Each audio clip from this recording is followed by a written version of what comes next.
Hello ulit mga ka-fishing. Ayan, so ito yung pangalawang area namin. Grabe mga ka-fishing, oh. Ang dami ng tamban.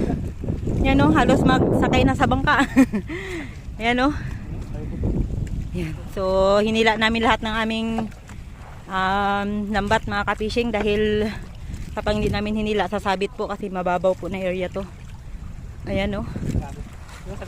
Grabe ito pa mga ka-fishing, oh. Kahit saan ka tumingin, dami. Grabe. Lahat po, halos lahat po ng apat kami na bangka. Marami pong huli. Dagsa po yung tamban ngayon mga ka-fishing. Ayan. So, kahit na medyo masama yung panahon, talagang lumabas yung kawan ng tamban. Dito po kami mga ka-fishing sa sa barangay Tarabanan, Puerto Princesa City. Ayan, oh. Grabe. Oh. Palibot to mga ka-fishing. Ayan, oh, palibot ng aming bangka.